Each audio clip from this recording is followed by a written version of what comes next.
We got guests in the building. We didn't finally got it. Y'all was waiting on this one. They was waiting on this one. Ladies and gentlemen, what is good? It is your boy Pat the Designer back at it again. We'll call him squad. We got squad in the building. We got squad in the building. Herb Howard is in the building. Y'all been calling for this live for a minute. Herb, what's good with you, baby? How you feeling, man? How you feeling, man? Glad to be here. Bro, Muzz been putting you saying we need to link up for a podcast for a while now. I've been hearing that, man. I've been hearing that. I'm glad we got it done. Bro, I'm glad that we finally have it. Unfortunately, on this week, though. Hey, hey,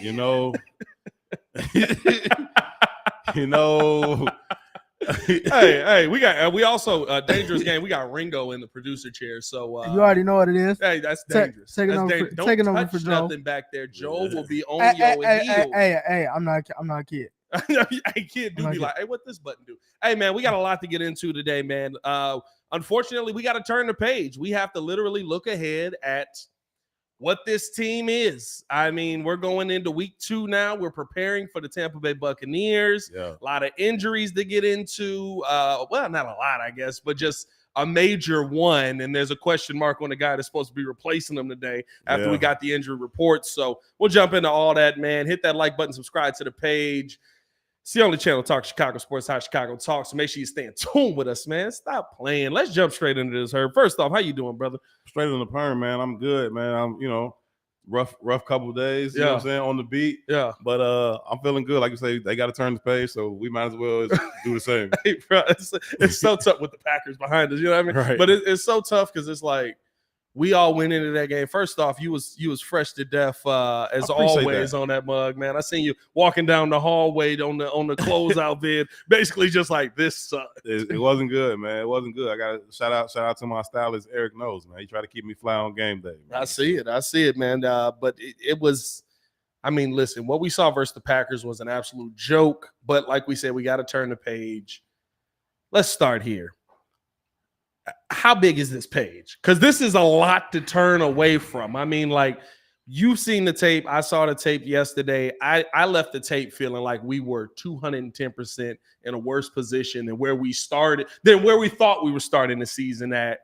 And I don't even know if we're back to the end of the season last year. We were kind of like, okay, we've got this. If we just get talent, we on the next level. I think that's the thing, man. I think, it could be a small page. It could just be a little notepad page, but it also could be like construction paper size, because it just depends. I say that because I think the fix is relatively easy, but I don't know that they're going to make it, right? So when I say that, you look back to last season and the Bears played a certain way. They played not to lose. And I think that made sense last season because there was so little talent on the team. So you just kind of, let's just hang around, try to steal the game in the fourth quarter. I get it. You didn't want to play to lose. You wanted to play not to lose last year. But this year you got talent on the team. And so you need to be playing to win. And from the jump, they just didn't do that. On that very first drive, they go for it. They get to the 40-yard line, 3rd and 1, 4th and 1. They choose to go for it. Not mad at that decision at all, right? You want to set the tone for the game. You want to try and go get a score on your first possession of the season, instill some confidence in your offense. I get all of that. But if you're going to do that, right, you made the decision that you were going for it. Yeah. If 4th down came before 3rd down. Yeah. To run a tight end sneak and follow it up with a quarterback sneak, all that tells me is you're afraid that if you pull this ball off the line of scrimmage and try to run a conventional handoff, you might lose yards. Yeah. And to me, that's playing scared. That's playing not to lose instead of playing to win. I think the defense did the same thing in terms of, constantly dropping 7 as often as they could, sitting back, playing coverage, not bringing any pressure. You scared to get beat. You can't be scared to get beat. Go win. Like, bring it to him. Jordan Love, inexperienced quarterback, he ain't seen a whole lot in terms of live game action. Yeah. I'd have been throwing all kind of different exotic looks at that point, at that man, like, for real. Like, and they just didn't do it. So to me, it like a team that was playing not to lose as opposed to a team that should have been playing to win. And that's last year's mentality. That's cool. This year, that's egregious. I thought it was the craziest thing to me was the fact that, right, we're sitting here. And I don't know if the players were playing conservative. Justin did say, right, like, I feel like I played a little bit conservative. But realistically, when you go through the tape, there's a couple of plays where I see downfield where I'm like, you got to hit that. Sure. Most of the stuff is intermediate stuff, and he ends up dumping it off. Maybe he dumps it off too quick. Right, like, I'm not absolving Justin of what we saw Sunday, but I'm not killing him like many people are. I think the biggest egregious Thought he part played to okay. me is that we're talking about the coaching staff coming in, play one, Right. and going, we don't know if you can get this ball downfield. We don't know if, because Justin talked about that being the game plan. And that is the biggest problem that I saw with it on Sunday, because your coaching, like, what'd you go get these weapons for? What'd you go get all these pieces for on both sides, defense, offense? Exactly. And I think if we're heading, as we talk about heading into Tampa, it's just like, you got to take shots. You don't have a choice but to. And even with the Tampa thing, right? It's like essentially what their defense is gonna bring. Like they Carlton Davis is gonna move around. They talked about they're gonna move DJ Moore around. So yes, ladies and gentlemen, there will be DJ Moore double teams. It's supposed to happen. They also said that a couple of the stats that I had ringed up last week, the interior for the Buccaneers only allowed a 2.4. That the Vikings had 17 rush attempts, 2.4 yards a carry. Yeah. So they're obviously gonna have to get it done through the air, because we've talked about it. You've brought it up. You got Vita Vea, Kalijah Cansey, Shaquille Barrett is there. The D line already looked in midseason form, and you know they're gonna have a spy on Justin. Devin White's gonna be that guy all day. So it's literally like you're going to have to try to take those shots, because those guys are gonna be ready. And I'm just trying to figure out what it's gonna be, because the defense for the Bucs already looks like they're in midseason form. So I'm kind of I also iffy. think the Vikings are trash. I've said this a couple of times. I'm not gonna lie to you. Like, sure. I said the Vikings ceiling is 7. Now, granted, I thought the Bears would be better, but I ain't as down on the Vikings issue, man. Here's the thing. I think that there will be a controlled chaos with it, because Justin Jefferson's already come out and said he's not signing in the season. Right. So there's an after season conversation. Guess what? After the season, what you gonna do? Pay Kirk? I don't want to do that. Hey, Kirk, so we're going to go with a rookie QB. Does Justin want to be a part of that? Kirk keep finessing the league out of M's, boy. Hey, bro, Kirk is a genius. He is the GOAT, okay? Kirk is the GOAT of this whole contract negotiation in the NFL. Bro, Kirk, especially the fact that he actually been healthy for all of it. He like, oh, franchise tag? Let's do it. Franchise tag? Let's do it again. Hey, it's heading into Tampa now, of course, the front line is going to be the biggest problem. The offensive line was our biggest issue. I mean, I guess to start here, right? You've been at practice, you've seen this stuff. Was Nate Davis there today? At least he was there, active and stretching, right? I know they don't let y'all see everything, but was he out there? Nah, he was there. I think he was a full participant today. Only Kyler Gordon didn't participate, and then I know you teased that we're going to get to it, but Josh Blackwell was limited. Yeah, as was somebody else was limited.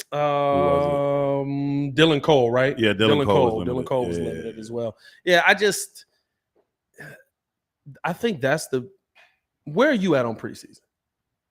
Where are you at on the preseason being needed, I guess I should say, because while football is back, I've said this many times on the show, week 1 was terrible. There was a lot of bad football. Yeah, I think they've just kind of swapped out week 4 of the preseason for week 1 of the regular season. You know what I mean? Like they still aren't quite ready to go in terms of really being in that midseason form. And so I think it's relative. I think it's relative to each team. I don't think it's I wouldn't say there's a blanket philosophy that I would subscribe to. It just depends on where your team is at in the process of becoming a contender. Yeah. So it's so weird, because it's just like I don't know where do we cut it off at, right? Like, hey, listen, the Bears should have played the Bears should have played 3 halves. Like, each game they should have played half. We are not good enough to be like, oh, we don't want to get nobody hurt. Boy, have the team hurt anyway. And I think that's the main thing, right? Like, here's my issue with preseason philosophy, with what we saw on the field, of course, on Sunday. Biggest thing that I looked at the tape and took away from is the hits principle dead? That's the question that I come asking, because hustle and intensity. I didn't see a lot of hustle. I didn't see a lot of intensity. I thought the defense played well in the first half. Sure. That second half, now it could be a conditioning issue as well, which would go back to the hustle part in training camp. Because I don't know if you saw what I saw, but to me in training camp this year, it was very different from training camp the year before. I feel like year before, like Muggs was literally running to the ball every play, next drill, run. This year it felt a little more lax. Felt like, oh well, Justin got it a little bit more, so he can walk up to the line. Yeah, I think again, when you talk about having this influx of talent, right? This influx of proven players, I just think it's a little bit of a different mentality with some of those guys versus the guys last year who was just happy to be on an NFL roster. Yep. You know what I mean? Like, and so I think that when you have a team that has, you know, such a lack of talent, those guys they're gonna be try hard. They're gonna hustle just they're gonna be try hard guys. And so I think, you know, selling his philosophy. Plus, I do think that coach, that coaching staff, you know, holds them accountable, right? They don't really have a lot of wiggle room in terms of, you know, the expectation for you to run to the football and play through the echo of the whistle and all of that kind of stuff. And so I think for the most part, guys have bought into it. And I think the newer guys will continue to buy into it as well. You know, that team last year, like I said, they didn't have the talent, but they played hard, man. They was in most of those games. Did. And philosophically, you would think that, you know, a team with more talent with the same mentality should produce better results. I think here's the tough part, though, right? Most of those guys aren't here. Those guys that you instilled that, okay, you got to go, you got to run, we got to make this play. You got a lot of them. Now, granted, it's because they weren't good enough to win. Yeah. Right. It's because they weren't good, right? Like 100%. But like they're more willing to buy into that. I don't know. I saw Sunday's tape, and I think the number one thing, and I talked with Lance Briggs about this on the Chicago Bears podcast. He said, I didn't see the defense hustling at all. Like, I can sit here and critique your coverages and stuff like that, but there's certain plays that are made up just by you playing hard. Yeah. And I didn't see that from that defense. And I think that I didn't see that from either side. Heck, even the freaking, right, we keep going back to that first down play. I'm sorry, that fourth down play or the third down play.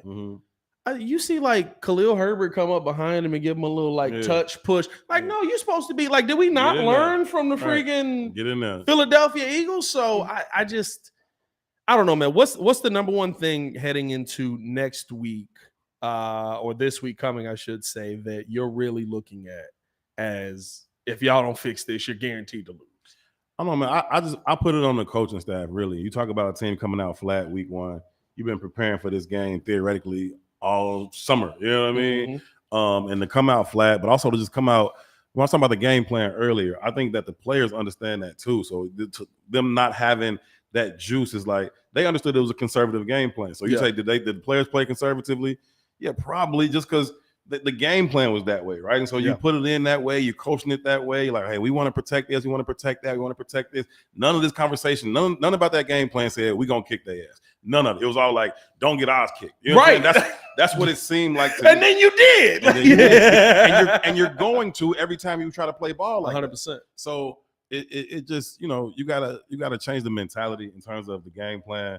I asked Justin about, you know, how much involvement he has in the game plan throughout the week in terms of what things they want to do and how much autonomy does he have to, you know, adjust things as they come in either through his headset or at the line of scrimmage. And, you know, he said that he has some ability to change things as he sees fit, but he says, generally speaking, I think he said, I'm not just going to go to the line of scrimmage and change the play. I want to trust my OC. We run these plays. We talked about these plays in certain situations. And so I just think that the mentality needs to be different in terms of the game planning and what they expect to do. And I think that if they can do that, then they have an opportunity to bounce back. I mean, we were going to overreact to this week one Packers game no matter what it was. So if they lost, we're going to overreact in this doomsday and they finna go 0-17 and get rid of Justin Fields and fire Matt Eberflus and everything. Like, so we were going to overreact either way. If they had won, it would be like, oh, they done took over the Super Bowl. They took the North and they never given it back. You know what I'm saying? So like either way, we was going to overreact to it. So I do think they got an opportunity to bounce back, but they have to change the mentality that they come into the game with. Yeah, I think even for this week coming in, right? I think when you talk about the Bucs, I already told you guys about the Bucs interior. When you talk about them through the air, Kirk had 344 yards last week. Now I'm not saying that Justin's gonna come out and do that, but the thing that you do see when you look at the stats from their last game, he was able to spread the ball around, and I think that's something that they need to look at in terms of Justin Fields and Luke Getsy, because Jettis had 9 catches, Addison had 4, Hawkinson had 8. I think that they need to go to the weapons that they talked about, because what is the purpose of going out and paying for these guys? Yeah. If you're not gonna go use them, and I think that's the biggest point, but it's also the mentality, because you have to understand that we didn't win many games as a team last year, so you really haven't earned anything, and you got to go out there and show them that you got some type of fighting. DJ should get 15 targets a game. Bro, I'm not even joking. I'm not gonna lie to you, and I think here's my concern with one of the things that we heard from Justin today, and I talked about this on the pod as well. He basically said, "I'm not gonna force the football in there. Like if he's down there and I see coverage over the top, I'm not gonna force the football into him. He's gonna have coverage over the top on him all season. Yeah. He's DJ Moore. He's the top 16. He's probably top 16 wide receiver in the NFL. 16. They're gonna double team him. Mm-hmm. Like at some point you have to get that Joe Burrow mentality, and it's not to say take the risk, but you got to have that. Hey, he down there somewhere. Yeah. And Justin speaks like a game manager. Mm-hmm. That is elite as a runner. Attitude reflect leadership. So when I talk about you just remember the Titans, yeah. When I talk about the coaching staff, attitude reflect leadership. Captain. When you talk about the coaching staff having that same kind of mentality, you're going to see that from your quarterback and the rest of the team as well. You got to flip that. Like you got to flip that. You got to have a mentality. Your team gonna take on your personality. So if your personality is Mike Tomlin, then your team gonna be like that. You know what I'm saying? I know they struggled last week, but that team is gonna always fight. They always gonna believe. You know what I mean? And I just think that that's the mentality they gotta do. what you said, Rico? He said, you can bet against the Steelers if you want, but I'm not. You ain't gonna catch me. And I need to stop, because they're gonna wind up going 500. That's exactly what I was gonna say. Even with Kenny Pickett, as bad as he is, they will be 500. Yeah. Well, one game above and one game below. Right. So I ain't betting against that. But for real, DJ Moore, you got to give him the ball, right? You got to throw him the ball 15 times a game. It just doesn't make sense. You threw the ball back-to-back plays. He made back-to-back plays, 2 first downs in a row. Boom, boom, and then you don't throw him the ball anymore. That's crazy. And I think the part that irritates me the most is you didn't even throw him right. Okay, everyone's complaint is the screen game, right? Mm-hmm. What's the Bears' biggest touchdown for preseason? The screen game. DJ Moore on a screen. Yeah. He just made magic happen. Yeah. How many times do we see DJ Moore get a screen target? And 0. if I'm not mistaken, he was one of the league leaders in yards after. He's a yak monster. He's a yak monster. By the way, we still waiting for that cognac sponsor just on the pod. Yak. Yeah. Brought to you by DJ Moore. But I just like I look at. I thought about this today because we were having a conversation in our text chain about coaches and different things like that. And the best coaches in the league, we talk about as being elite as something. He's an elite defensive mind. He's an elite offensive mind. He's an elite. We don't have that. Mm-hmm. And I think that is, listen, Jay Hood always he said, Flus will never see Arlington. Mm. I'm not wishing anything on I wish success on everybody. He said Flus will never see Arlington. I wish success on this team. This is my team. I want to see him win. I want him to win. But realistically, I want them to win this season. I don't care.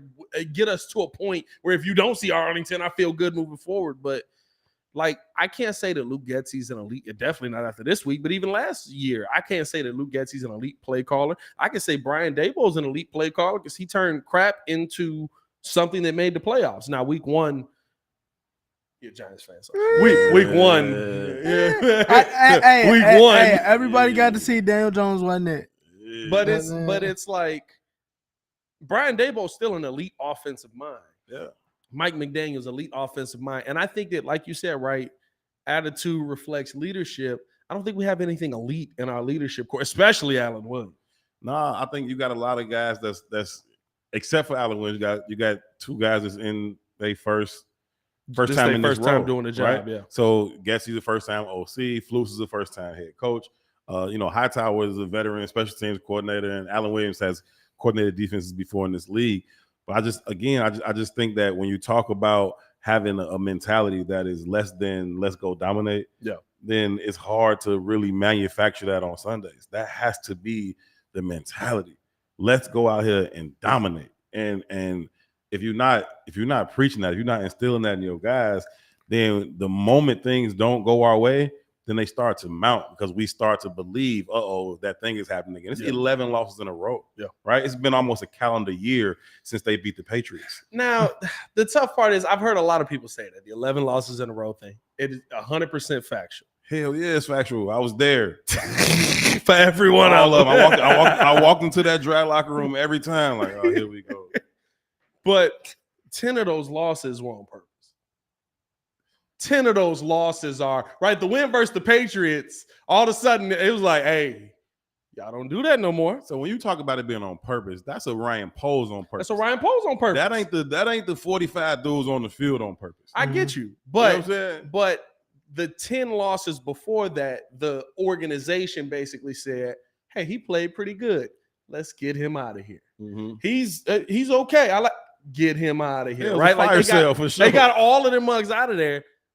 I can deal with those 10 because of the result that came from it. First overall pick, DJ Moore, all of that. I'm cool with the plan. I'm only mad about the one. Nah, see, I'm only upset about the one. I feel you. I was cool with the plan in terms of, letting that season be what it was going to be and see what come from it. They got the number one pick and DJ Moore and all these picks, whatever. Like, I'm cool with that. But there is still a cumulative effect to not having tasted victory in a year. Yeah. They still at some point you start to think like, oh, it's just gonna go, it ain't gonna go our way. When we take the field, how can you believe you finna win when you ain't done it in a year? Like they need this win. That is true. Real bad this week. Like I must win and all that. I don't think there's a must win game on their schedule this year because that's just not where they are in the process. Yeah. You know what I'm saying? So I won't use that term. But they need this win real bad. Because if they don't, they're going to be 0-3. And now you're talking about 13 games in a row and over a calendar year since you didn't win a game. And it's like, that's, no. And a mentality sets in. I always think of, was it Kenny Smith? I think it was Kenny Smith. He said when he got drafted to the NBA and Bill Russell was his coach. He said, come sit with me. He was like, why? Why I got to sit with you? He said, because all them guys are losers. You want to be a loser, you go sit with them. But if you want to be a winner, come sit with me. That's real. You know what I mean? And there is something to be said about, it's tough because it's like there's something to be said about learning how to win, but I also know the Bears' history, right? The Bears have had years where they learned how to win. The next year they won 6 games. Right. So it's like, yes, I agree. We need to learn how to win, but we also need to figure out, I think that it's almost a catch-22 because it feels like your coaching staff was scared to put your players in a position, which then made your players less enthusiastic about what the game plan is. Because the game plan going into the week, as Justin Fields said, is screen passes and short throws. Don't mess it up. It's like, that mentality absolutely starts to impact the way you feel, your confidence level. And so you can't approach it that way. You can't preach it that way. Is Luke calling the game based on the offensive talent we have? Or I should say the offensive line talent that we currently have. Yeah, I think he is, right? But I think so all summer long they get to lie to you, right? They get to say, oh no, we feel great about Lucas Patrick. We feel great about this. We feel great about that. This guy had a great day of practice. This guy had a great day of practice. He's right where we want him to be. Snapped left, bro. I ain't never seen that before, bro. But when the game start and they count, now you can't lie no more. Yeah. Because I can see what you think now. Yeah. Right. I can see what you think about them by the fact that you get 3rd and 1, knowing you got 2 downs to get 1 yard, and you was like, let's not even pull out the line of scrimmage. Let's go tight end sneak, quarterback sneak. I know for sure all that stuff you said about how much you believe it, you do not believe that. Yeah. Right. Because if you believe that, you look on your play sheet, you say, what is my favorite run? What's my best run on here? All right. Run that. They stuff you on that, you can still come back to QB sneak on 4th. Yeah. But to run that twice tells me you had no faith in that offensive line's ability to move that defensive front. And it's apparent. And I think that also is something that impacts the way the players think on the field. Yeah. They know you don't believe. You know what I'm saying? Yeah. Hey, I mean, even then too, even speaking to you guys' offensive line points, just last week again, going into this Bucks last week, 2 sacks, 9 QB hits. So oh, they gonna get after it. I said this. Bro, I said this months ago. They got to figure something out. I said this months ago legitimately. Oh, and they I said six Baker don't QB. play defense. Mhm. Y'all worried about Baker Mayfield Why? like he's the end all be all on this. Right? Like, oh, well, Baker's on the team, so they gonna suck. The defensive line's still there. Nasty. JPP still there. Kalijah Kancey is an absolute dog. Shorty coming the ball early. Bro, you know what I mean? Like, there's no answers on this offensive line for that defensive line. And that's the most concerning part. And now, maybe with a week of practice, Nate Davis is better, but I don't feel confident. You know what I'm saying? Like, I think the point to that is like is what I keep saying. The year that the Steelers was going crazy, it was 15-1. Go right into the playoffs. Like the Browns was literally, it was legit. Hey, Baker, we got everything. Just don't mess this up. And I legit think that's what this is. This is literally what this is. As long as he don't go in and mess it up, they're gonna be fine. Which is kind of what they proved. Oh, so, any quarterback in the league. So I mean, it's just, but that's how they've been. That's how he when he's been good or had success, it's literally been, we're gonna throw it 24, maybe 27 times. I don't know. That Browns defense looks still. And I just need that Browns defense still looked pretty good. He wasn't very successful. I just need you not to mess it up. So Matt Nagy should still be in jail for what he did to Justin Fields. Hey, don't worry. So KC might be turning on him. Here's the crazy thing, though, right? I knew they was gonna turn on him the first game. I ain't gonna lie to you. I wanted Kansas City to win because Detroit lose division, all of that, bro. But I swear, when he got the 20 points, I was like, do it again. So that we can just be validated on something this week. I know you were bad. You got the best quarterback in the world right now. Listen, Kadarius Toney, though. Baker Mayfield, Jordan Love, don't matter. Any quarterback in this league, any of them 32 starters in this league, you give him time to be comfortable in the pocket. Yeah. He's going to make throws. He's going to make completions. Yeah. That's just what it is. Yeah. Any of them dudes got the arm talent to do it. If you don't put them under duress, if you don't show them some different looks that they haven't seen, if you don't bring some exotic pressures, they get comfortable in that pocket, they will pick you apart. That's what it is. And so that will happen if they allow Baker Mayfield to do it. It happened. They allowed Jordan Love to do it. That's just what he didn't play. He didn't light the world on fire, none. He really didn't play great. He took what was there. He did what he's supposed to do. Y'all not gonna come hit me. Fine. I'll sit back here and pat the ball, and then I'll throw it. I did say he had time to call his girl. Bro, he called his girl. He made a he called his girl. Called his mama. Super chilling. Asked her if they was going out tonight. She said, yeah. He was like, all right, I'll be down the field. Hold on, I got to make this pass downfield real quick. I fumbled it right before this, too. So now I got to make this pass for 40 yards. It's not cool. Everyone's got to dial up something, man. And I think that's the part, right, where what does irritate me about, and we saw the JT O'Sullivan breaking down Justin Fields, basically eviscerating Luke Getsy, all of that. What you don't get to see is the defensive side of that. A lot of people are only looking at the offensive side of the ball. Mm-hmm. Biggest problem for me is I don't care who you are. We gave up 38 points. Right. We gave up 38 points to Jordan Love, and we gave up 28 of it in the second half. 31. Justin gave him another 7. That's true. I give you that. I mean, he threw a pick 6. That's true. You know what I mean? I give you that. He threw the pick 6. Was it you that somebody asked him about that play? Did he say he saw cover 0?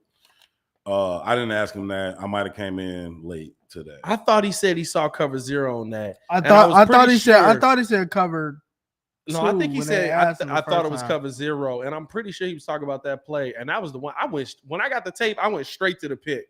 And I was like, what did you see on this that said this might be cover 0? I got to pull up the press conference. I don't remember exactly what he said. But listen, offensively, defensively, they get the irony of this whole situation is as bad as the game plan was last week, and I think it was absolutely terrible. Yeah. And a large part of the reason why they lost, that game plan may be better suited for this week. It's a very different defense you're playing. Ty Bowles is going to dial up some pressures. Yeah. And if you can catch him on some of these screens, you can catch him with that on some of these screens, dump the ball behind some of these pressures, there may be some big plays to be had. That game plan last week, maybe he got his weeks mixed up. Maybe he like brought the wrong.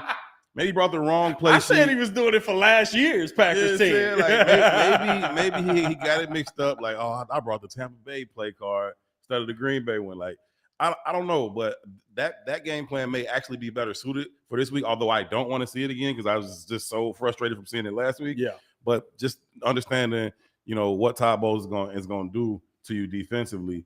You got to find ways to kind of combat that, to kind of slow some of that stuff down, get those guys thinking, get their eyes moving a little bit. And so, some of the motions and some of the misdirections and screenplays might be the way to do it. I think the issue here's where do you put, after watching the tape, the blame on, right? Because while the system looked bad, while the amount of screen passes you called looked bad, and I think it was a horrible plan, the execution to me is the biggest issue.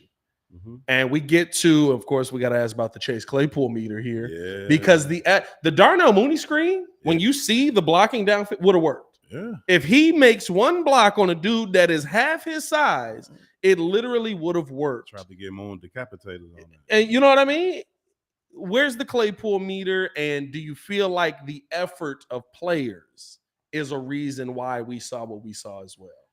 So the Chase Claypool meter is not good. we down to 10%. It was something that I tracked, throughout the entire summer, every day at training camp. I would, adjust the Chase Claypool meter based on my belief in that he would be a major contributor to this offense. And it started right around 51%. Started the summer at 51%. That's why I was at. Just over halfway. I just wanted to give him the benefit of the doubt. I was like, I want to be more positive than negative. We're going to start at 51. Yeah. And I think it peaked at 73. He stacked 10 practices in a row where he was a full participant. Nice days, He had some good days, and it got to 73.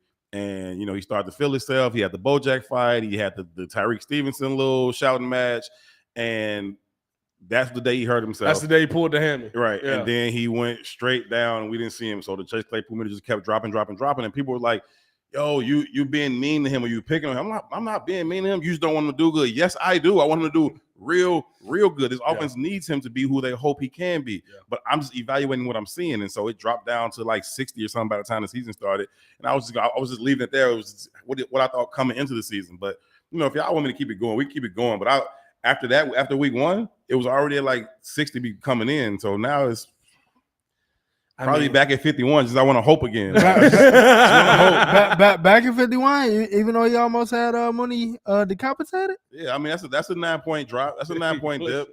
Oh, you're not gonna put it at 0. You know what I mean? Like 0 means you gave up. You gave up. I don't believe that it's done yet. I still want to hold out hope. So I'll say the Chase Claypool meter right now is at 51%. It's so weird because it's like Claypool. First off, I was big on Claypool when we brought him in. I was excited when we brought him in. I was like, y'all left him there to die. I don't like not having effort. Let me address something right Hold on. T3P. Hold on. Podcast, Cannon Cam right here. There you go. 60 because of injuries, right? I'm glad you said that because a lot of people will say that. When I like you pick it on, how you gonna dock him because he's hurt? Because that's the issue. Mike, that's my biggest concern with him. Yeah. Are you going to be available? Yeah. Right. And so that's why, again, the Chase Claypool meter was based on my belief that he would be a major contributor in this offense. You cannot do that on the training table. Yeah. So injuries absolutely factor into this conversation. So when he was not a full participant in practice, when he was missing consecutive days, absolutely, I'll drop him 2 percentage points every one of those days. Yeah, okay. I mean, listen, your best ability is availability. That's what people miss. It's like, listen, I love to make a Bulls reference to it because we've seen a ton of injuries on that side. Right? Listen, I loved Larry Markkinen.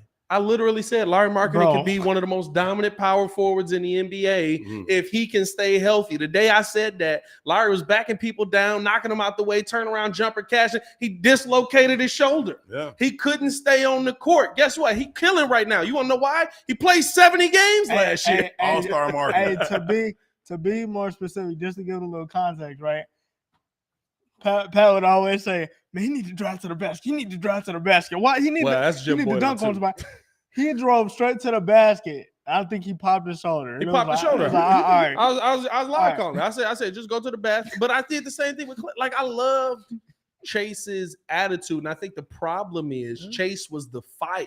Yeah, they need something. Chase was the heart on this team, and offensively, I should say. And all of a sudden, that heart is now gone because he's not. I mean, Chase was throwing. I call them bands, right? You a little bit. And You know what I mean? Like I was like, hey, yo, I was like, can you call your team like that? Like it was crazy. That was right in front of us. Bro, it was right in front of us. That was right in front of us. That day, it's like, yo, this is yo, crazy. yo, son. I swear, it happened right in front of us. Me and Herb looked at each other like, "Oh, they finna fight." Yo, he out here. He out here. Hey, Wow. you gotta run one on that one, bro. He out here wilding. I don't know. It's, Hey, and then Different times. somebody asked Eddie about right. It's very different times, bro. I was like, you say that.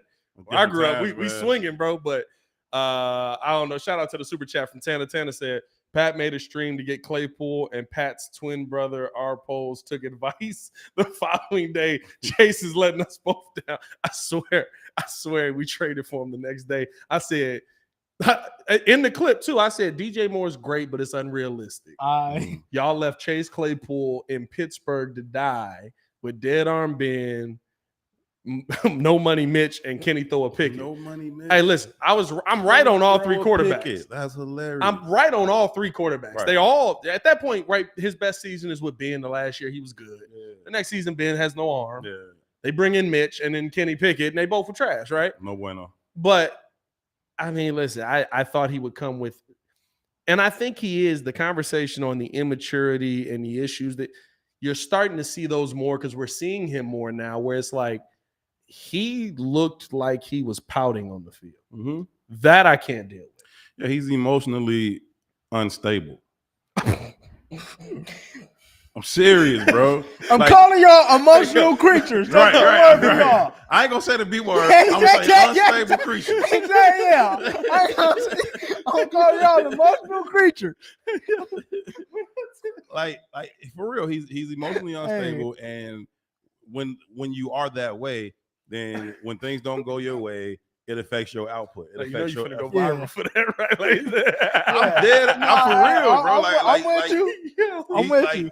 That's just what he is. And so he'll be cool, and then he'll be turned up, and then he'll be happy, and then he'll be sad. And that's fine if you want to, but as long as it doesn't affect your play, right? If it doesn't affect your effort and your output, then cool. But if it does, and you can see it, you can see it from the sideline, from the press box, from the bleachers on TV, you can see it, and it's like, here you go. It was crazy because Justin misses him on a deep route. Right. He takes the terrible double move, but double move. He's big enough to get it. Justin doesn't take the shot. Should have taken the shot. It's on Justin Fields. He should have took the shot. Right. Misses him. Hits the underneath route. Boom. All right. We move the chains forward.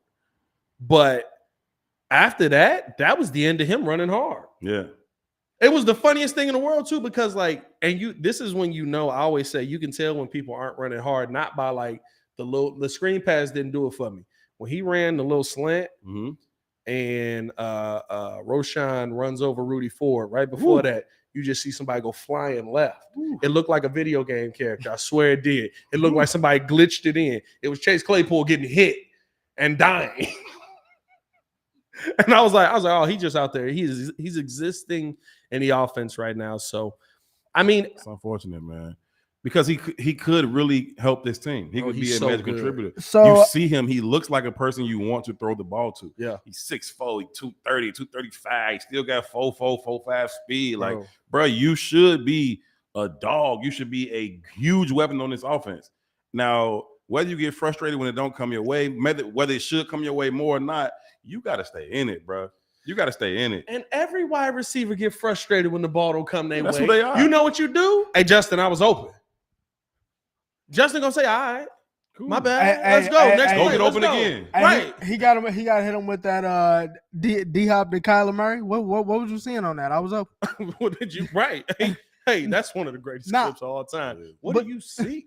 I think a bigger point to it though, even with it, is like everybody, because I obviously I hear the Chicago Bears podcast. You've had numerous people on.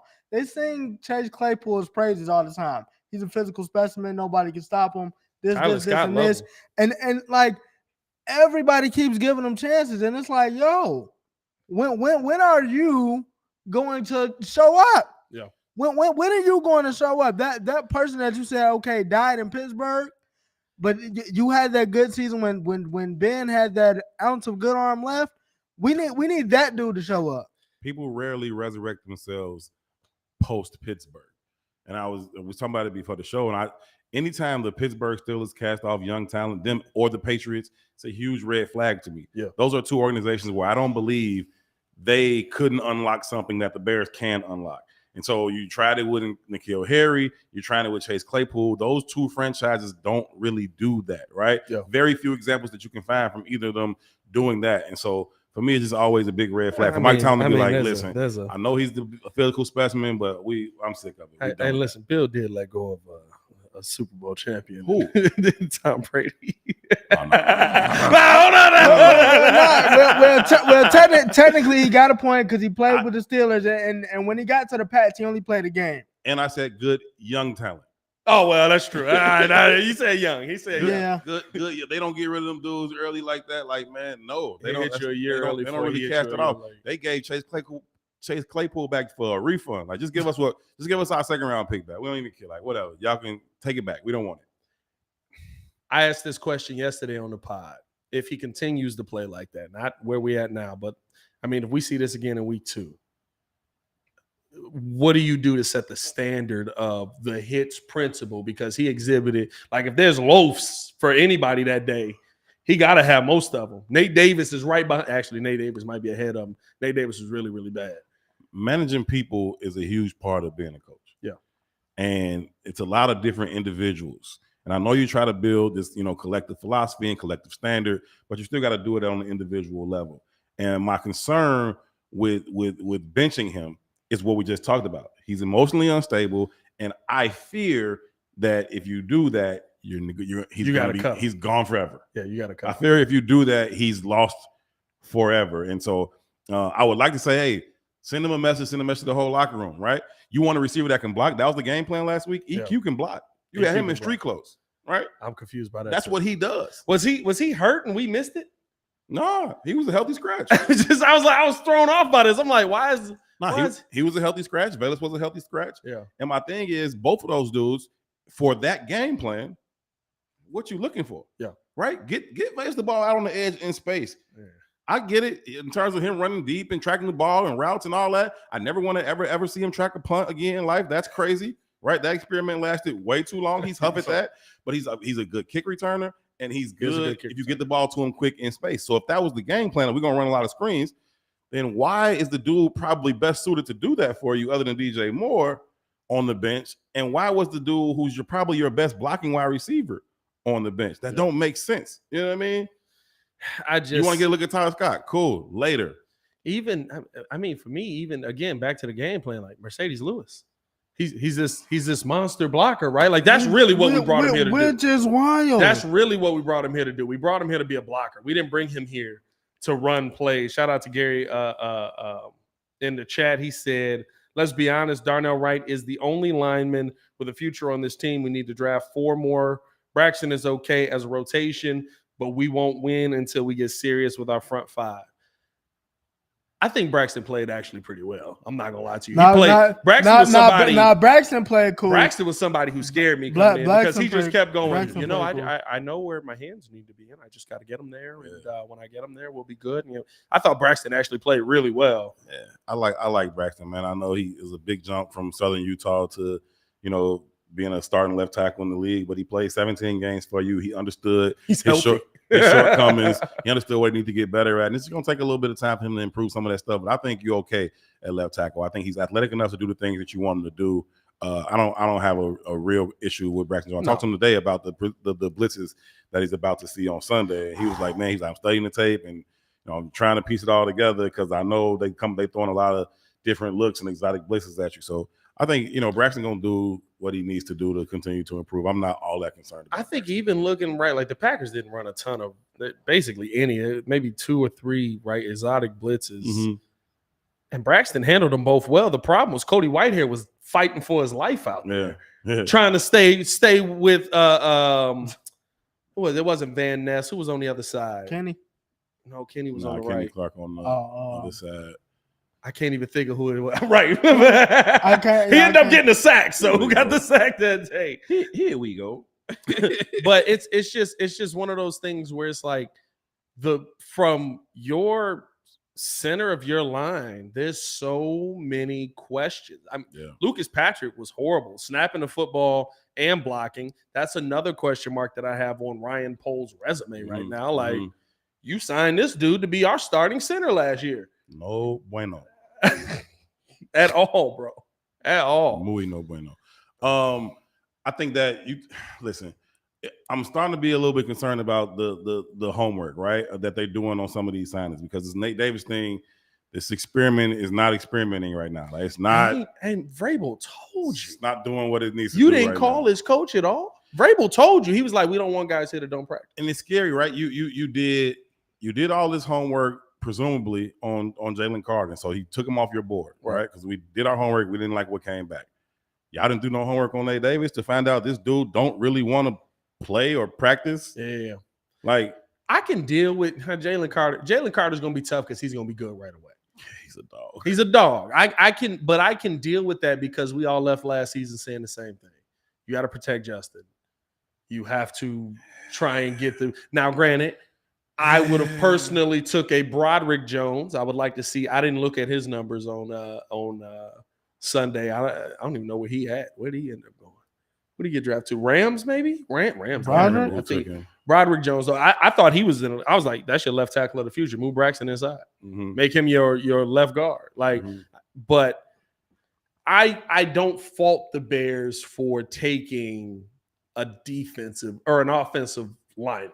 I don't fault it either. And the process in terms of those two guys and who's the safer pick at the time and just where the Bears locker room is versus where the Eagles locker room is. I think it's not an apples to apples thing. So even if he goes out and he wins Defensive Rookie of the Year for the Eagles, doesn't necessarily mean he would have done that for the Bears. Right? It's a bit of a different situation. But I was like, hey, take Jalen Carter. I was on with JP with Jared Payton on GN Sports, and he was like, right before the draft, he's like, who you want? I'm like, take Jalen Carter. And he wanted Will Anderson, so we had this little back and forth about that at the time. And I just thought, you talk about this cover two defense. Matt Eberflus himself calls it the engine of the defense. Yeah, there he is, right there, bro. There he is, right there, bro. Right. And then not only was he right there for you at 1 or 3 or whatever, you moved all the way back to 9, and he was right there for you. When they got on the clock at 9, and he was there, I just knew he was taking. I said Ryan Post is a genius. That's what I said. He's a genius. I said he moved all the way back to 9, got all these picks, and he still got his dude. And then they moved back, and I was like, oh, well, the Eagles definitely want him. So we must just don't want the dude. Yeah, cool. I'm not tripping off that, right? I do think Darnell Wright needs to be a perennial Pro Bowler, a 10-year starter for you. He got to show up. Like, he needs to be all of that. But he don't have a lot of help on the left side of him, though. Yeah, he's unfairly going to be linked to Jalen Carter for his whole career. That's just what it is. It's not Darnell's fault or none of that, but it's just the reality of the situation. I ain't even gonna lie to you. I was sitting here talking about the dude that we got coming this week. I was like, Broderick's a Steeler. He must not have looked good. Truth.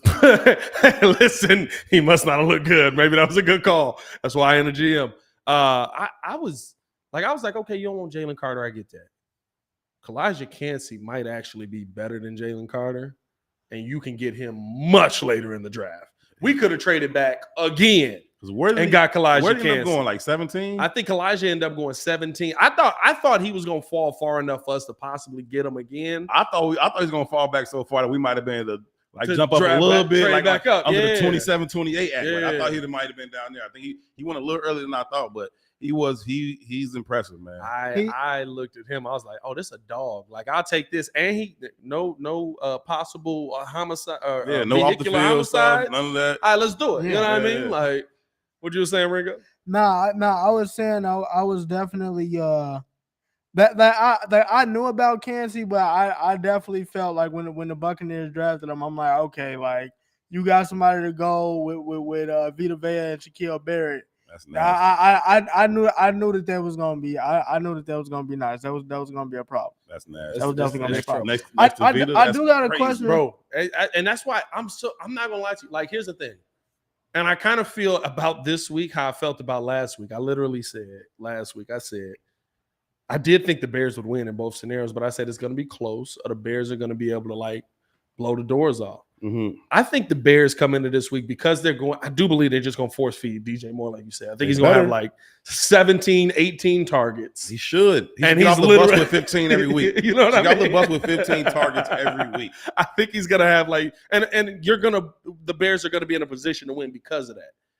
But I think that you can come in there because of how much they're going to blitz, how much they're going to try to attack you. It's going to be deep shots all day. You got to take them. Justin's got to take him. He can't be afraid to go after those shots. And I feel like in week one, the reason Chase Claypool ends up pissed off.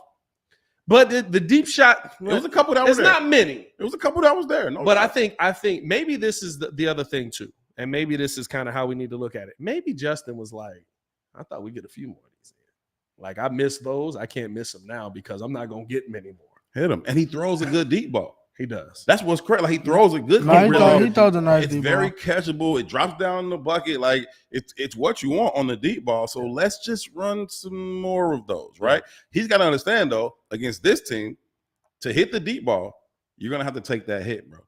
Like you're gonna have to stand in there, be strong in the pocket, take the hit, but deliver the ball down the field. Them shots at your chest don't hurt as bad when you pick up 40 yards down the field. You know what I'm saying? I don't know if I agree with that, dog. Them shots hurt. Them shots hurt. I promise you, you get up a little quicker. Hey, you get up a little quicker when you look out your ear hole and see that your man caught it 50 yards down the field. Like, hold on. Okay. Let me All right. He was gonna be boom. We scored. Oh, cool. We got that time. Even seeing from Justin, when he had you dig on the ribs in college, when he threw that touchdown and took that shot, he was like, yeah, exactly. A little different. Exactly. I do want to ask this question though. I do want to talk about Roshan Johnson. Mm-hmm. Yeah, go ahead. So like a lot of talk has been made. Just do it. In the fourth, you know, he comes out. They said he was literally the only person that showed any type of heart or fight. Where are you on him being the number one back for the Bears moving forward? I'll tell you this: I was the last person to get on the Roshan Johnson train because I just didn't understand where all the hype was coming from.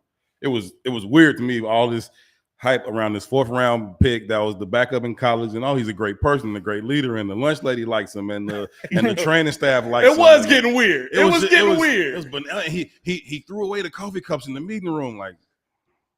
What? But you want to know what's crazy? Those stories be the stories we talk about when mugs have Hall of Fame careers, and it'd be like, it started with the coffee cups on training camp. You don't think no scrub ever threw the coffee cup away? Like, you know what I'm saying? Like, it was just like, come on, bro. So I was just letting, and I was every time I said that I don't know where all this hype is, I would always say, like, man, I hope he's the next great Bears back. I hope we talking about, you know, Walter Payton, Gale Sayers, Matt Forte, and Roshan Johnson one day. Like, I hope that's what we on. But I'm on board now, though. I'm on board now, man. He's impressive. He runs violent, man. He runs behind his pad. He seeks out the contact. He finishes runs in a way that Khalil Herbert consistently pisses me off by not finishing those. I think he tries to score every play. It's just like weird, bro. Take the 3 and 4 sometimes. You try to take that extra bounce out, and now what could have been 3 yards is a no gain, bro. He's taking the 3. We see 3 yards per carry on it. He's taking the 3. Yeah. It's just a couple plays we try to extra bounce, and it's like, hit it up in there, bro. Yeah. Finish that run, and Roshan does that. He put that boy. I told him in the locker room today, I said, hey, why did you do that to him? Like, why did you run over number 20 like that, bro? That's not cool, bro. That man got kids and a mama or something. Like, that's not cool, bro. You don't do nobody like that. Yeah. Like, he trucked that dude so bad. The dude had to get up off the ground. You got to fight and tackle him again after the play. Like, I still want to tackle you just to prove to myself that I can. I'll take the 15 yards. Like, all that. I need to know that I can get you on the ground. We will forever know the name Rudy Ford because of that. Like, Man, I ain't gonna lie to you. I Like, mean, I ain't gonna lie to you. I was like, I didn't know who Buddy was till Roshan ran him over. I had no reason that to was know. nasty. And Chase Claypool flying in the background. Like Jazz from Fresh Prince. I'm weak. Nah, I think the biggest thing about Roshan is that, you know, what everybody talks about, even the guys at Texas, like, because we make so much hype about Bijan Robinson, and rightfully so. He scored this Sunday, but they said that he wasn't Bijan's backup. He was never Bijan's backup. It never actually felt like that. So I'm actually excited to see if once they do like start him, if they start him, what he's going to bring to the table. At this point, they just not starting him for the politics. That's the only reason. Like legitimately, he was out there 3rd and 4th down for most of the plays. Literally, I keep forgetting who it was, and I didn't focus in on that play, but the play where Justin rolls out left, ends up getting sacked. After that, he was the 3-down back. Yeah. He was like 1st down, 2nd down, 3rd down, you out there, go. Yeah. Because off of that, the first play he was in there, does a chip block, blocks the heck out of somebody. Yeah. And then goes out and catches a football in the flat. So I just Ryan Post said it that day though. What did he say? He's like, he's going to be a pillar of this team. I was like, it's a 4th round pick. He ain't put on pass yet. It was a lot of hype, but I'm starting to understand. But I also asked him today about, he's really good at pass blocking. Like his technique in pass pro is better than any other backs they got. You can just see how he sits down in the chair, keeps his weight underneath him. He doesn't get out over his toes. Yeah. He punches. He comes out and meets you there. Like he's really, really good at pass pro.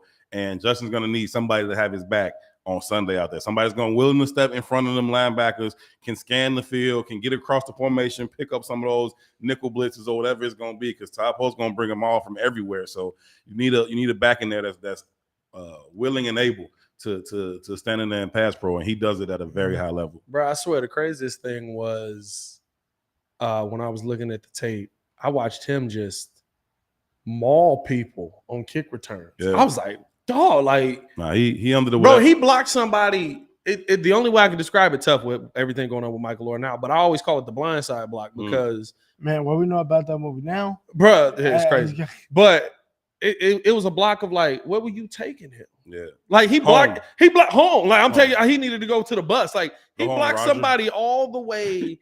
I was just like, bro, that man, like I felt worse about that than the Rudy Ford hit, because I was like, he was trying to get off of the block. No, come with me. And Roshan was like, you coming with me? Come like, with me, man. I'm like high a bouncer, on like bouncing you out there. Come on, you've had enough. Hey man, yeah, but I told you, hey man, where we going? You've had enough. Hey, nah, you know what that is? That's that Steven Adams on Tony Bradley, on bro. Tony Bradley, hey, bro. Carry Tony Bradley clean out the league. Nasty, man. Let's finish whatever you need. Whatever you need, I got you. Coach. You run down on kickoff, no problem. You want me to pass pro, no problem. Hey, I want me to truck one of these dudes in the next week, no problem. He gonna be on a lot less kickoff moving forward. Yeah. I guarantee that. Yeah. Super chat came in, said, Pat, do we truly believe Flus was Poles' pick for head coach? I do, because Poles said, I'm not coming here if I can't do what I want. So listen, he got to hold it. That's his pick right now. And I don't know if Flus is. I don't think pause. That's crazy. Oh, yeah, that's insane. You absolutely right. Excuse me. Yo, that funny, was though. wild, bro. Hey. That was true. That was insane. Yo. Let's transition here. Let's finish it off with this. What? No, that's normal. That's fine. Yo, I said finish it off with this. Nah, that's fine. You tweaking nah, now. Hey, You taking it too far. Relax there, Mace. Hey, all right. Hey, I ain't gonna lie, man. Them dudes make the pause game hilarious. Oh, bro. I've never even been into the pause thing because I'm like, whatever. Everything is a pause. But them dudes, Oh, they bro. make it so funny. Who was on the show? Was it Brandon Marshall? When It Brandon was Marshall Brandon was hosting. Marshall. Yeah, He man. was hosting. And he came in there and he was like, let's get right into Chris Paul. And it was like that. That's wild. That's crazy. No, I said Brandon Marshall didn't even know what was going. He's like, what? He's like, let's get right into My favorite thing about them is that the game doesn't end because they're not doing this for the cameras. This is really them. They don't. So literally, all the the one time. dude come New in. He York got the pauses everything, little click clack thing that make you that sync the audio Take, with the. And he said, "And let's go wider, or let's get wider, Oscar." And you just see Mace go, "Hey, yo, that's crazy, dog. You want Oscar to get wider, and you said his name. Hey, You said his name. It'd be so fun. Like they've gotten me like to at least appreciate the game now because it'd be It's hilarious when they be doing it, Bro, When Justin Fields did it last year, nobody in the press room even knew what it was, bro. Bro, nobody knew what it was. I'm dying, right? So I immediately clip it up and tweet it out like, Justin, you are wild, bro. It immediately went viral. Like 3 million people watched it. A bunch of players around the league started sharing it. I saw him the next day. I'm like, he just looked at me like, I'm like, bro, you are crazy. I'm like, I hope I didn't get you in no trouble. He's like, nah, it was hilarious. But he's like, I saw the tweet and everything. I'm like, yo, bro, that's. He He said, said, he was said, like, like- I went to slide because he got like hit. He was getting like he hit got late. hit late. And he was like, no, I went to slide, and I just felt, the 300-pound guy, come on the back. And he was like, wait, pause. He paused himself. And so he was like, but nope. I mean, it's culturally, there's not a lot of people in the room that would get it. Oh, God. And so they didn't get it. And I was like, yo, he is crazy. I'm not gonna lie. The one that got me and Pat. So when Tevin got drafted, they asked him a question. He was like, "Yeah, I made a clip off of that. What you looking to do in Chicago?" He was like, "Yeah, man. I'm just coming in and impose my will on another man. Make sure I dominate him." I was like, "Hey, Bro, hey. yeah, he said, what did he say? y'all, He said, I want to impose my will on another man and dominate him. Tevin said, Oh, this when he got yeah. drafted. Yeah, He I'm said, like- and I'm make sure like, that he hey. knows I'm there. He's like, yo, Tevin, you are wild, bro. Bro, that was during COVID too. I was looking rough in that clip.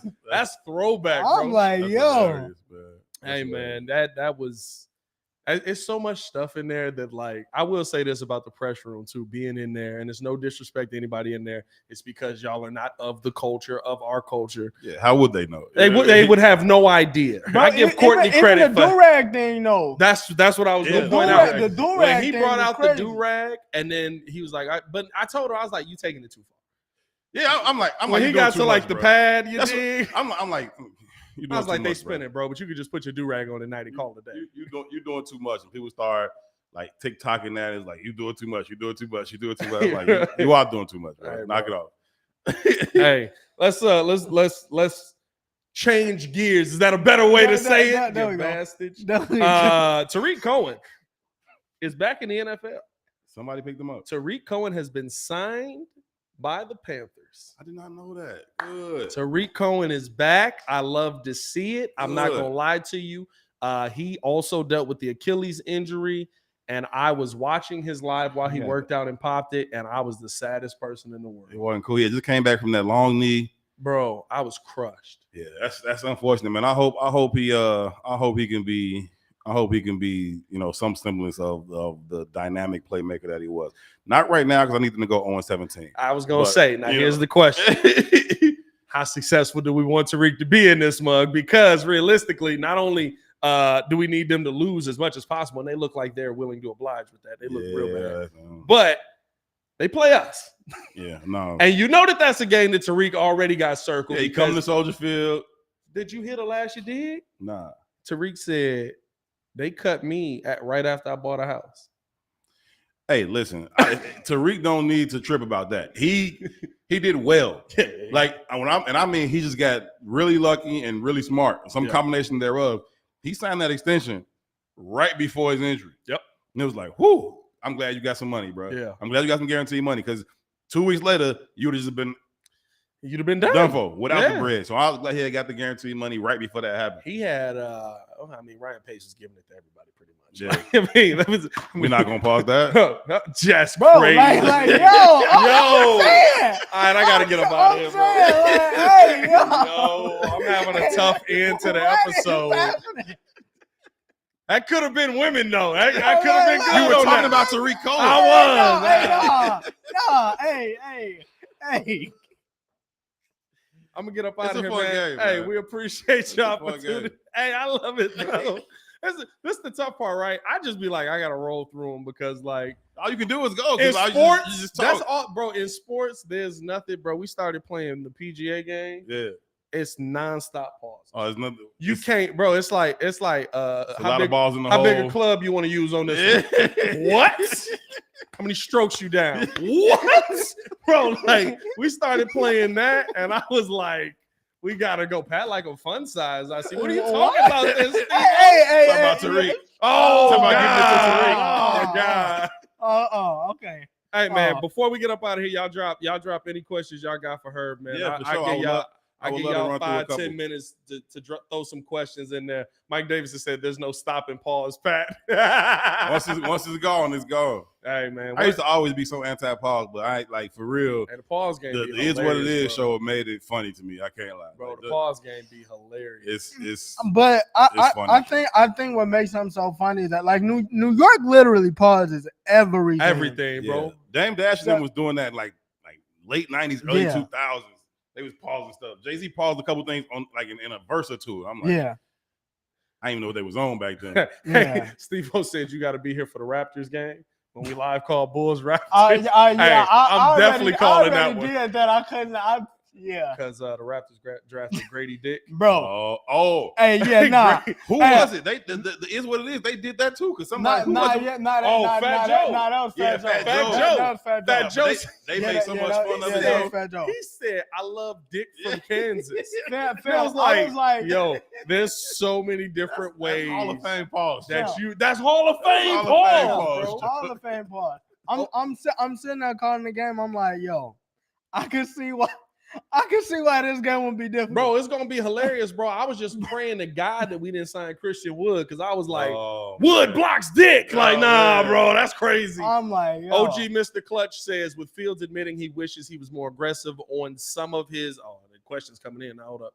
On some of his plays he made on Sunday, does that make it sound more of the game plan or personal issues for Fields? Yes. It's a both and conversation. It's never either or, right? So I put a little bit more of the responsibility on the Packers game, on the coaching and the game plan itself. None of that is to absolve Justin of his mistakes. Justin was bad. He missed some dudes. Yeah. There were some throws that he needed to make. There's some plays I'm sure he would want back. You took that sack for no reason at all. You threw that egregious pick six. Like, there's some things he needs to do better. He knows that. I'm not absolving him of anything. It's a both and conversation. In that particular game, I thought the game plan was a little bit more flawed than the execution. I'll agree with that 100%. Hefe Theismann says, if we have another horrendous season, is Caleb Williams on the table? I would say, yeah, he would be on the table, right? That's why you position yourself with the picks, in my opinion. Yeah, no, for sure. Exactly, right? You want to, and you just keep watching the Panthers. They might give you the number one pick. For legit, they might give you the number one pick. So I think it'll be on the table, but I think it's more so predicated on Justin's performance, even more so. If they 6-11, but he actually, looks good, improved and played well, then I would say they probably are more likely to stick with him and pick up his fifth year rookie option. But if he puts out 12 more like Sunday, then now here's the tough part, right? I know what's the threshold realistically, right? Because if he throw 250 yards a game, he's our first 4,000 yard passer. Yeah. Like, what's realistically the threshold on if he gets it or not? Because you gonna draft a QB with your first 4,000 yard pass? No, you're not. I think it's situational, right? Yeah. Like how is he in late half situations, right? Yeah. What does he do situationally in terms of making the throws he needs to make, being smart, being on time with the football? How accurate is he when he needs to make that 13-yard out from the opposite hash? Like, those types of things are what sustains drives and moves the ball down the field late. When you get the ball and it's 1:13 left and you need 50 yards for a field goal realistically. Can we saw last season? Yeah, literally the things we saw last season that we were like, oh, if Equanimeous catch that, we win this game. Yeah. If Isaiah Smith Marset or Mazur doesn't not go out of bounds like a cluck. Hey, yo, he is. Somebody said he with the Steelers or the he came from the Chiefs, right? No, he came from the Vikings. That was so crazy. And what was that week leading into that Minnesota game? He was like, he was in the locker room, and I can't remember which player it was, but all the reporters was having a scrum at his locker. And I don't go do those, so I just kind of hang back and go talk to somebody else. But he was like, man, he's like, how come y'all don't never? He was just joking. He's like, how come y'all don't never come? All y'all scrum in my locker like this. All right. Little does he know. Careful what you ask for, bro. Hey, because the scrum was there after, wasn't it? In Minnesota, as soon as the doors open, 50 people in your face, cameras and lights. What's up, bro? We here now. Hey, you was in on that scrum, wasn't you? I'll still don't be, but we here now. Like, what's good, bro? That was terrible. Oh man. Somebody else asked the good. Will Tevin Jenkins' return make this O-line play better? Yeah, absolutely. I think Tevin Jenkins may be their best lineman right now. Hopefully, Darnell Wright develops into that. But I think right now, I think Tevin Jenkins is probably their best lineman. And so I think you put him in there, reinsert him back at left guard, move Cody, in the center. And I think that improves this offensive line, not only because you have the individual that Tevin Jenkins can be. Again, I think he can be a Pro Bowl left guard in this league. I think he has that kind of ability. He just can't stay healthy. If he is healthy, he absolutely improves this line. It's the part that sucks is just like if you waiting for Tevin to come back, you got problems. Yeah. You waiting for your left guard to be the answer, and realistically, left guard wasn't your worst problem. Now, granted, right? Like, no, Nate Davis got to play. He got to be good. Because what's our boy Dan Feeney? Like, I'm gonna tell y'all this right now. As excited as Bears fans got, he ain't the answer. I don't care if he is from here. No, that's not for real, bro. Dan Feeney was a nice backup. Yeah, that's not for real. That was a cool depth piece. Yeah, that's all I want him to be too. You know what I'm saying? That's it. We don't need that. You need put Cody in the center, get Tevin on left, Nate Davis get together on the right, and then start to get some reps with those guys so they can develop some continuity. And I think you end up with a solid line by the time this season is over. That's the goal, man. Listen, at the end of the day, the end of the year is what matters most. Hopefully the Bears are in a position to do something at the end of the year. We appreciate you guys for tuning in and showing love. As always, appreciate Herb for coming through and rocking with us. My pleasure, man. My brother. Love to have you back on at a minimum just to sit here and talk about all the pause games, up. bro. Yeah, that's like that, man, that's crazy. And the pause is crazy. Hey, that's crazy. But hey, man, for Stefan Adon in the back, always showing love out here. And Herb Howard, it's your boy Pat the Designer, back at it again. Y'all stay safe out there, Chicago. Hit that like button, subscribe to the page. Stop playing with us, man. Peace.